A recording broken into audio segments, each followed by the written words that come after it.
স্বাগত জানাচ্ছি আজকের একটি গুরুত্বপূর্ণ আলোচনায়। অনেকের জন্যই সুখবর, সবার জন্য না, অনেকের জন্যে।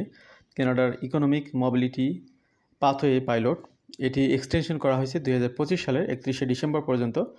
এটি ক্লোজ হয়ে যাওয়ার কথা ছিল, কিন্তু কানাডা গভর্নমেন্ট চিন্তা করে দেখলো যে এই প্রোগ্রাম থেকে অনেক স্কিল্ড ব্যক্তিদেরকে কাজে লাগানো যাচ্ছে, বিশেষ করে লোকাল মার্কেটে লেবার শর্টেজগুলোকে ফুলফিল করার জন্য এই প্রোগ্রামটি হেল্পফুল হয়েছিল।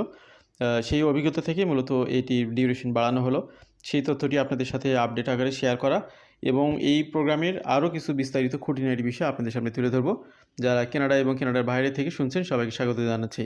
বিশেষ করে আমাদের চ্যানেলে আমরা কানাডাতে যারা রিফিউজি ক্লেম করেন বা ক্লেম করে বিভিন্ন স্টেজে থাকেন তাদের নিয়ে আমাদের খুব বেশি বিশ্লেষণ, পর্যালোচনা, রিসার্চ আমাদের কম থাকে তুলনামূলক। আজকের প্রোগ্রামটা একটু ব্যতিক্রমী। আজকে মূলত যে প্রোগ্রামটি নিয়ে কথা বলবো সেগুলো কোনো রেগুলার কোনো প্রোগ্রাম না। এটি হচ্ছে একটু ডিফারেন্ট, একটি কমপ্লিমেন্টারি প্রোগ্রাম, যেটি রেগুলার প্রোগ্রামের বাইরে কানাডা গভর্নমেন্ট কিন্তু অনেক ব্যক্তিদেরকে পার্মানেন্ট রেসিডেন্টের সুযোগ দেয়। তার মধ্যেই একটি বিশেষ প্রোগ্রাম হচ্ছে ইএমপিপি, বা যে প্রোগ্রামটি নিয়ে কথা বলবো যেটাকে বলা হচ্ছে ইকোনমিক মোবিলিটি পাথওয়েজ পাইলট। তো এই প্রোগ্রামটি এক্সটেনশন করার রিজনটা একটু বলা হলো আপনাদেরকে। This innovative programme offers legal pathway to permanent residency for skill refugees and displaced individuals while filling critical gaps in Canada's workforce. তো আমি যদি আরেকটু ক্লিয়ার করি, এখানে ইউজুয়ালি এখানে রিফিউজি ক্লেম করে সবাই এখানে উতরিয়ে যান তা কিন্তু না। অনেকেই পিআর পেতে এখানে হিমশিম খান, অনেকের কেসগুলো আপনার ডিসমিস হয়ে যায়, তারা কেস উইন করে না, তাদের জন্য ডিপোর্টেশন অর্ডার চালু হয়। তো সেই জায়গা থেকে কারো যদি স্কিল লেভেলটা অনেক ভালো থাকে সেক্ষেত্রে তাদেরকে এখানে পার্মানেন্ট রেসিডেন্সির জন্য এখানে একটা সুযোগ দেওয়া হচ্ছে এই প্রোগ্রামের মাধ্যমে। তবে অবশ্যই তাদের ব্যাকগ্রাউন্ডে কিন্তু স্কিল হইতে হবে, তা না হলে কিন্তু তাদেরকে সুযোগ দেওয়া হবে না। পাশাপাশি অনেক ব্যক্তিরা রয়েছে যারা ডিসপ্লেসড পিপল, যারা হয়তো বা রিফিউজি ক্লেম করেননি কিন্তু কানাডাতে থাকতেও পারতেছে না, খুব দ্রুতই তাদেরকে চলে যেতে হবে। এই ধরনের ব্যক্তিদেরকে এখানে সুযোগ দেওয়ার জন্য মূলত এই ইকোনমিক মোবিলিটি পাথওয়ে পাইলটটা এখানে কাজ করবে বা করতেছে। তবে এখানে আজকের আলোচনা যারা শুনতেছেন আমাদের নিয়মিত শ্রোতা, তারা এটা জেনে অবশ্যই উপকৃত হবে। এখানে কোটা যে অনেক বেশি তা কিন্তু না, খুব বেশি কোটা কিন্তু না, এটাও খুব খেয়াল করতে হবে। কানাডাতে যে লক্ষ লক্ষ ব্যক্তিদের সুযোগ দেওয়া হয়, ইমিগ্রেন্ট ভিসা ইস্যু করা হয় প্রত্যেক বছরে, সেই তুলনায় এটা খুবই নিহায়ত কম। কিন্তু এরপরেও যদি কারো সুযোগ হয় আজকের এই তথ্যগুলো জেনে এখানে এই অল্টারনেটিভ প্রোগ্রামে লিগাল ওয়েতে আপনি যদি পিআরে কনভার্ট হতে পারেন তাহলে আমাদের আলোচনাটা সার্থকতা লাভ করবে। যে কথাটি বলছিলাম, from nurses to construction workers, this newcomers are powering industries and building vibrant lives across the country.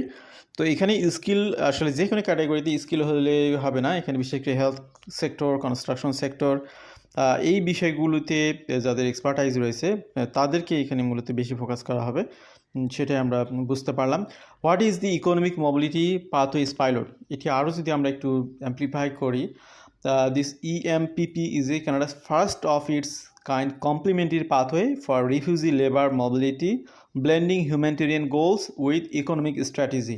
তো এটা বলা হচ্ছে যে ব্লেন্ডিং একটা সিস্টেম, হিউম্যানিটেরিয়ান বিষয়টাকেও এখানে দেখা হচ্ছে প্লাস ইকোনমিক স্ট্র্যাটেজিটাকে ফলো করা হচ্ছে, যাতে করে হিউম্যানিটেরিয়ান গ্রাউন্ডে কোনো ব্যক্তিকে আপনার আশ্রয় দিতে গিয়ে বা তাকে সুযোগ দিতে গিয়ে গভর্নমেন্টের যাতে তিনি বার্ডেন হয়ে না যান, স্কিল ব্যক্তিদেরকে হিউম্যানিটেরিয়ান গ্রাউন্ডে তারা এখানে কনভার্সনের সুযোগ দিচ্ছে, যাতে করে সেই ব্যক্তিরও সুবিধা হয় প্লাস গভর্নমেন্টের সুবিধা হয়, কানাডারও সুবিধা হয় যে তারা একটা স্কিল ব্যক্তিকে কাজে লাগাতে পারতেছে তাদের লেবার শর্টেজগুলোকে মিট করার জন্য।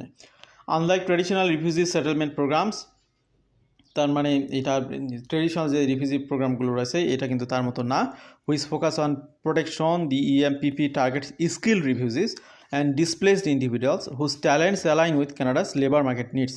তো কানাডার লেবার মার্কেটে যে ধরনের ব্যক্তিদের চাহিদা রয়েছে, যে ধরনের ভ্যাকেন্সিগুলো কানাডিয়ানদের মাধ্যমে ফুলফিল হচ্ছে না, এই ধরনের কোনো জব বা প্রফেশনে যদি সেই রিফিউজি ক্লেম বা ডিসপ্লেসড পিপল যারা এখানে কানাডাতে কোনোভাবে লিগাল ওয়েতে থাকতে পারতেছেন না, তারা এই ধরনের এক্সপার্টাইজ যদি শো করতে পারেন তাহলেই তাদের জন্য এই কপালটা খুলে যাবে। এখানে এই প্রোগ্রামটি মূলত লঞ্চ করা হয়েছিল 2019 সালে ইকোনমিক ইমিগ্রেশন পাথওয়ে হিসেবে। তো এরপর থেকে এটি কানাডা গভর্নমেন্ট ব্যবহার করেছে, recognises the untapped potential to refugee not just as people in need but as valuable contributors with skill qualification and ambition. তো এটি চালু হওয়ার পর থেকে এটা দেখা গেল যে 970 জন ব্যক্তিকে তারা এখানে সুযোগ দিয়েছে 2025 সালের মার্চ পর্যন্ত, filling roles in high demand sector like health care, over 30% of admissions, construction and food service. These are not just jobs, they are lifeline, offering refugees a chance to rebuild their lives while addressing Canada's labor shortages. The program federal stream now extends through 2025, set an annual cap 950 applications for its job offer stream, ensuring a steady flow of talent to industries crying out for workers. স্টুডেন্টদের মধ্যে প্রচুর student থাকে যারা এখানে পড়াশোনা পরবর্তী সময়ে তারা এখানে পোস্ট গ্রাজুয়েশন ওয়ার্ক পারমিট নিয়ে নানান ধরনের জব করেন, এরপরে তারা এখানে ক্লোজ ওয়ার্ক পারমিট ম্যানেজ করতে পারেন না, ফাইনালি তারা চিন্তায় থাকেন, টেনশনে থাকেন, তারা কি আসলে রিফিউজি ক্লেম করবেন নাকি কানাডা থেকে লিভ নেবেন। তো এই ধরনের ব্যক্তিরা যারা টেনশনের মধ্যে রয়েছেন তারা যদি এখানে কানাডার ইন ডিম্যান্ড লেবার সেক্টরে যদি তারা দক্ষতা অভিজ্ঞতা অর্জন করে থাকেন তাহলে তারাও কিন্তু এখানে কোনো প্রোগ্রামে আগে আদার্স কোনো প্রোগ্রামে কোয়ালিফাই না করলেও এটা অল্টারনেটিভ প্রোগ্রাম হিসেবে এটাকে কাজে লাগাতে পারেন। এখানে অ্যানুয়াল কোটা হচ্ছে 950, যেটা আপনারা বুঝতে পারলেন। 950 অনেক বেশি তা না, একবারেই কম তাও না, এটা অবশ্যই একটা অল্টারনেটিভ গেটওয়ে। ইউজুয়ালি আপনারা এই তথ্যগুলো খুব কম জেনে থাকবেন, তারপর আমরা তথ্যগুলো পেয়েছি বলে আপনাদেরকে শেয়ার করতেছি যে আপনার যদি ট্যালেন্টনেস থাকে তাহলে আপনি এখানে কাজ লাগাতে পারেন। Why Canada refugee program is betting big on skilled refugees? Canada's economy is robust, but labor shortages are persistent. Healthcare, from hospital short to on nurses to construction site, needing skilled tradespeople. Employers are struggling to fill roles. The EMPP steps is an win-win solution. It connects Canadian business with skilled refugees who are eager to contribute while giving newcomers a path to permanent residency and stability. তো এটি উভয়ের জন্যই helpful. With over 30% of EMPP participants working in this sector, refugees are helping to ease the strain of Canada's overstressed medical system. Imagine a displaced nurse from Syria now saving lives in a Toronto hospital, or a carpenter from Afghanistan building homes in Vancouver.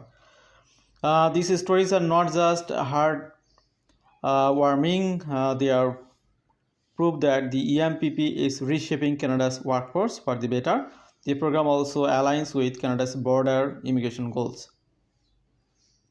By welcoming skilled refugees, the government is boosting economic growth, filling labor gaps and fostering diverse tribe communities. Its model other countries are eyeing. তো কানাডার দেখা দেখি already Germany এবং Australia এই ধরনের প্রোগ্রামগুলো চালু করেছে, তারা এই মডেলটাকে ফলো করার চেষ্টা করতেছে। তো ইনসাইড কানাডা থেকে যারা আছেন এই ধরনের সুযোগগুলো নিতে পারেন যাদের দরকার। হাউ দি EMPP ওয়ার্কস, এটি কীভাবে কাজ করে? দি EMPP stand out for its focus on complementary pathways, safe legal routes for refugee and displaced people outside traditional resettlement programs. তো কিভাবে এটি কাজ করে আমরা আরেকটু খোলাসা করি। Refugee with skills or qualifications that match Canada's labour needs can apply for permanent residency through various program under EMPP. এখানে বেশ কয়েকটা প্রোগ্রাম রয়েছে, এর মধ্যে একটা হলো জব অফার স্ট্রিম। এই জব অফার স্ট্রিমে কোটা হচ্ছে 950, আর একটা হচ্ছে নন জব অফার স্ট্রিম, সেটার কোটা হচ্ছে 150 applications per year. You need to meet the work experience, education and language requirement, এগুলো তো থাকতে হবে। Employers desperate for workers in critical sector partner with the government to hire these candidates who often bring unique experience and resilience to the table.